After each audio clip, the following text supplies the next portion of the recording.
কি হয়েছিল কি? স্যার, কয়েদিদের মধ্যে একটা ছোট্ট ঝামেলা হয়েছিল। কিচ্ছু হয়নি স্যার। এত বড় ঝামেলা হলো বলছো কিছু হয়নি? স্যার, ওই ব্যাপারে যদি বলেন তাহলে ওনার ডিমোশন হতে পারে, এমনকি ট্রান্সফারও। শুনুন, আমার প্রমোশন হতে চলেছে, তাই আপনারা এই ঘটনাকে চেপে রাখুন। একজন কয়েদি খুন করতে চাইছিল, এটা দেখে কি করে চুপ করে থাকতাম? কেন? আমরা সবাই তো ছিলাম। আমাদের ছাড়ো, কোনো একটা পুলিশ এসেছিল কি? দাদা, পুলিশ তো এসেছিল। তখনই এসেছিল, একদম লাস্টে এসেছিল। ভাই, এই সব কিছু পুলিশের চোখের সামনেই হয়। আমির আর শেখর দুটো আলাদা আলাদা গ্রুপের লোক। বাইরে এদের ভেতরে ঝামেলা চলতেই থাকে। এই জেলের কোনো অধিকর্তার সমর্থন থাকলে ও দ্বিতীয়বারও খুন করতে পারে। খুন করে জেলে আসছে তুমি এই কথাই ভাবছো এখন, তাই না? কিন্তু খুন করে লুকানোর সঠিক জায়গা হলো গিয়ে এটাই।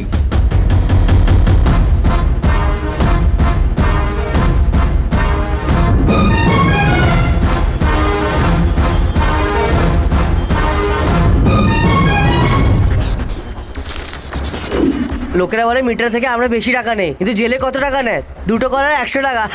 বিপক্ষ পার্টির লোকেরা জেলের ভিআইপি সেলে এখন বড় বড় ইঁদুর ছেড়ে দিচ্ছে। বিপক্ষ পার্টির জন্য যে কাজ আমরা করি, আপনাদের মতোই একজন প্রেস রিপোর্টার অনেক ভালোভাবে গুছিয়ে লিখেছেন। রাজ্যের আইন শুধু বাইরেই না, জেলের ভিতরেও অনেক খারাপ হয়ে গেছে। জেলের ভিতরে যে ধরনের আইন বিরুদ্ধ কাজ হয়ে থাকে সেটা এই পত্রিকায় আছে। আমরা এই রাজ্যের বিপক্ষ পার্টি হিসাবে শাসক পার্টির বিরুদ্ধে ধর্ণা দেওয়ার জন্য সিদ্ধান্ত নিয়েছি।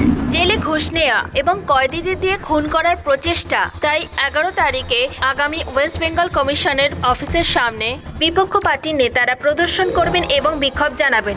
শুধু তাই না, জেল ডিপার্টমেন্টের সম্বন্ধে এনকোয়ারি করার জন্য বিপক্ষ পার্টির নেতারা সরকার থেকে দাবি জানাচ্ছেন যে ওয়ার্ডেন, জেলার, সুপারিনটেন্ডেন্ট, ডিআইজি, আইজি, আইএফএস এই সবাইকে দেখার দায়িত্ব কি আমার? আমারই নাকের নিচে একটি ছেলে জেলের ভেতরে প্রবেশ করে খবর বানিয়ে তারপর সমস্ত খবর ছাপিয়ে দেয়। সিএম ভুল করছে, লোকেরা এরকম মনে করছে, সেই জন্য আমাকে সন্দেহর চোখে দেখছে। কাল বিপক্ষ পার্টির লোকেরা আমাদের পার্টির লোকেদের প্রশ্নের পর প্রশ্ন করে বেইজ্জত করবে। এখন তো কিছু করতেই হবে। বড়দা, এনকোয়ারি কমিশনকে জিজ্ঞেস করবো। কোন এনকোয়ারি কমিশনকে জিজ্ঞেস করবো? হ্যাঁ, এই সব বলে আমরা বাঁচতে পারবো না। ওদিন জেলে যার ডিউটি পড়েছিল তাকে সাসপেন্ড করে দিচ্ছি। কি সাসপেন্ড করবেন? সাসপেন্ড? সবাইকে একসঙ্গে ডিসমিস করো। কাল বিধানসভায় কিছু একটা জবাব দিতে হবে, তাই না? স্যার, হ্যাঁ, কি হয়েছে?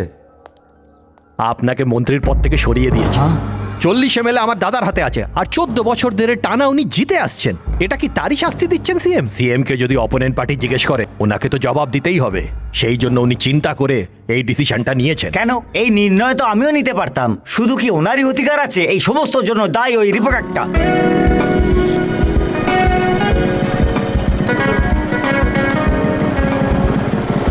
Good morning Prakash. Good morning. Prakash, editor তোমাকে খুঁজছিল। এই সপ্তাহে সিনেমা স্পেশাল পেজে কার ফটো লাগাতে হবে? ক্যান্টিনে আছে, তোমাকে ওখানেই ডেকেছে। গুড মর্নিং প্রকাশ। সব সময় আমাদের দিশা পত্রিকাকে শুধু সোমবার দিনেই লোকেরা বেশি পছন্দ করে থাকে, কিন্তু তোমার ওই জেলের স্টোরি লেখার পর বিধানসভায় হাঙ্গামা হয়ে যায়, আর মন্ত্রীকে সরিয়ে দেওয়া হয় এই সব ছাপার কারণে। রাজীব গান্ধী মার্ডার কেস আর ইকোনমিক স্টোরির জন্য এক্সট্রা কপি প্রিন্ট করাতে হয়েছে এই ইস্যুর জন্যে। হ্যাঁ প্রকাশ, এইবার সিনেমা স্পেশাল ফ্রন্টে কি দেবো? লেআউট পাঠিয়ে দেবো কি? র্যাপারে প্রসেনজিতের ফটো লাগাও, বেশি বিক্রি হবে, সার্কুলেশনও বাড়বে। টাইটেল কি হবে? প্রসেনজিতের ফটো লাগাও, নিচে বড় করে কোয়েশ্চেন মার্ক লাগাও। দেখলে তুমি, দেব ও রাজনীতিতে এসে গেছে। তাহলে একটা কাজ করো, দেবের ছবি লাগাও, আর সময় আমাকে রাজনীতিতে নিয়ে এসছে এরকম একটা বক্স নিউজ লাগাও। Good idea. এই প্রসেনজিৎ ভাবছে এমন একটা ছবি দে। ঠিক আছে। Good morning sir. Good morning. Good morning sir. Food minister Durai পান্ডেকে মন্ত্রীপদ থেকে সরিয়ে দেওয়া হয়েছে, কিন্তু আগের মতো কোনো সঠিক কারণই বলা হয়নি। কিন্তু আসল কারণ তো যা তুমি জেলের সম্বন্ধে লিখেছো ওটাই, সমস্ত প্রেসের লোকেরা ওটাই বলছে। Thank you sir. জেলের খাবার খেয়ে মাটিতে শুয়ে 15 দিন জেলে তুই কাটিয়েছিস, আর উনি তোকে আরাম করে ওয়েল ডান বলে চলে গেল। এটা বলেছে এটাই যথেষ্ট। যদি তুই কিছু লিখে যারা ক্ষমতা আছে তাদের সরিয়ে দিস, তাহলে ওই দিন আমার সাথে ডিনার করবি। এটাই ওনার ম্যাক্সিমাম কমপ্লিমেন্টারি। এই প্রোগ্রামের লিডার শ্রী শাহেদ মহাশয়কে স্বাগত জানাই। এই জেলার সেক্রেটারি ভাই মদনজি, এই শহরের সেক্রেটারি ভরতজি, আর এইভাবে সবার নাম নিতে গেলে সূর্য ডুবে যাবে। সেই জন্য আমি আসল কথায় আসছি।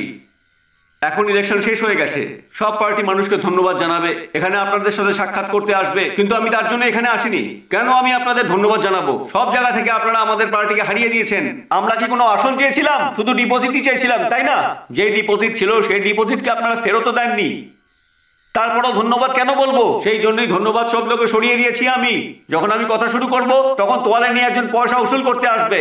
যখন আমার কথা শেষ হয়ে যাবে তখন যতটা উসুল হবে ততটা আমাকে দিয়ে দিলে আমি ঘরে চুপচাপ চলে যাব। আমি আপনাদের ভরসায় যদি ইলেকশনে দাঁড়াই তাহলে ডিপোজিট বাজেয়াপ্ত হবে। 110, 120, 130, 140, 150, 160। কথা বলতে তুমি শুধু ওস্তাদ, কিন্তু ইনকাম তো তোমার আর্ধেকই। জানো, শুধু 1500 টাকা গুনতে আমার আধা ঘন্টা লেগে গেছে। মা, আমার চুলটা বেঁধে দাও। তোমার 5000 টাকা কিংবা 10,000 টাকার যদি দরকার ছিল তাহলে এডিএম পার্টির মতো কোনো বড় পার্টির স্পিকারকে তোমার বিয়ে করার দরকার ছিল। আমাদের পার্টি খুব ছোট, সেই জন্য আমরা কম টাকা নেব। দয়া করে আমাদের পার্টিকে একটু ভরসা করো। আমাদের পার্টি যখন রাজত্ব করবে তখন আমরা অনেক টাকা আনবো, তখন টাকা অন্য কাউকে দেবো না, তোমাকেই দেবো। আরে বাহ, একটা দারুণ খবর পাওয়া গেছে তো। সত্যি কথা, সত্যি চেহারা, সাধারণ মানুষের জন্য কাজ করার মতো লোক। 6টা-7টা পেপার তুমি একসাথে কিনে নাও, পেপারের বিলই 1500 টাকা চলে আসে। এত পেপারের কি দরকার?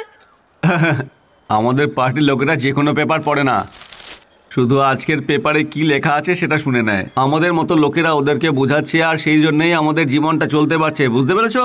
এই পেপারের ওপরই আমরা বেঁচে আছি। তুমি কথা তো অনেক বড় বড় বলো। ওই বালা দাদাকে দেখো, ঘরের জন্য কত সব কাজ করে। রাতে গ্রামবাসীদের ন্যায়ের কথা বলে আর সকালে আমাকে জ্ঞান দেয়। কোথায় যাচ্ছিস? তোর জন্যই এখানকার লোকেদের অসম্মান হচ্ছে। শোনো, চেঁচিয়ে কথা বলো না, আমার বউ ভেতরে ঘুমোচ্ছে। কি বললি? কেন, আমি কি কোনো রক্ষীদের সঙ্গে থাকি নাকি? শুধু শুধু মাথা খারাপ করবি না কিন্তু।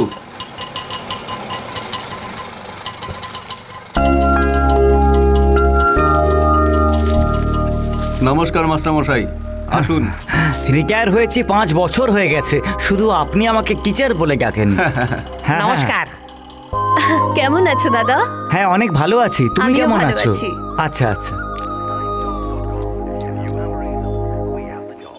আরে প্রকাশ, এখনো অফিসে যাওয়ার জন্য তৈরি হসনি? এখনো সময় হয়নি? আসো বাবা। হ্যাঁ, চাষের জন্য বীজ নিতে এসেছো? চাষবাস করাকে তুমি ছোট মনে করছো? গ্রামে চাষবাসের কাজ চলছে, কালকে 20 জন লোক কাজ করতে আসবে। বীজ নিয়ে আমি তোমাকে দেখতে এসেছি। ঠিক আছে বাবা, বসো, আমি মুখ ধুয়ে আসছি।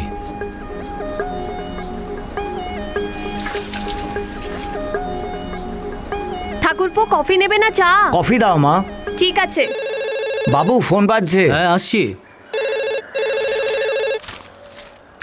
হ্যালো প্রকাশ, আমি ভাবনা বলছি। বলো ভাবনা। সুব্রমণিয়াম স্বামীর বক্সে একটা বক্স নিউজ আরো দিতে হবে। ঠিক আছে। আগের যে নিউজটা তৈরি করেছিলাম ওটা কোথায়? ওটা কেবিনের কাপবোর্ড খুলে দেখো। ঠিক আছে।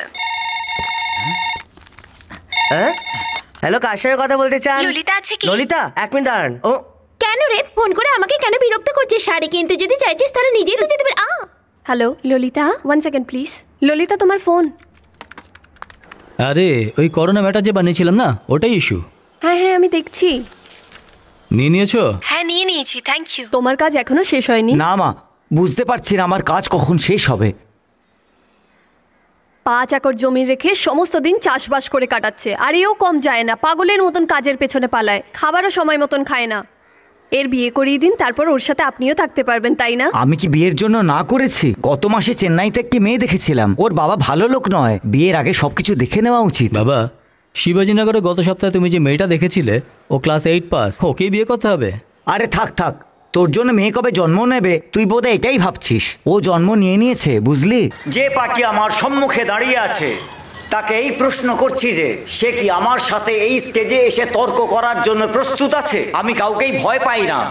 আমার কাছে বিন লাদেনের মতো অস্ত্র নেই, কিন্তু আমাকে সাহায্য করার মতো লোক অনেক আছে। আপনি কার সাথে প্রতিযোগিতা করছেন এটা আপনাকে ভাবতে হবে। এই স্বাধীন ভারতে জন্ম নিয়েছে, তাই আমাদের আনন্দিত হওয়া উচিত, কারণ আমরা এখানে যে কোনো প্রান্তে ভিড় একত্রিত করতে পারি, আর এখান থেকে আমেরিকার প্রেসিডেন্টকেও প্রশ্ন করতে পারি। এখানের প্রখর রৌদ্রে নারী পুরুষ একসাথে বসে একে অপরের সাথে প্রেম করতে পারে। অটোগুলো যেখানে সেখানে ঢুকে যায়, লোকেরা আসা যাওয়া করতে পারে। ভয়শূন্য হয়ে আমরা যে কোনো জায়গায় প্রস্রাব করতে পারি। এটাই সাহস, আনন্দ এবং স্বাধীনতা। এসব কিছুই ভারতবর্ষ ছাড়া অন্য কোথাও পাওয়া যাবে না। আমি এই স্বতন্ত্র ভারতে জন্মগ্রহণ করেছি, এতে আমার আনন্দিত হওয়া উচিত।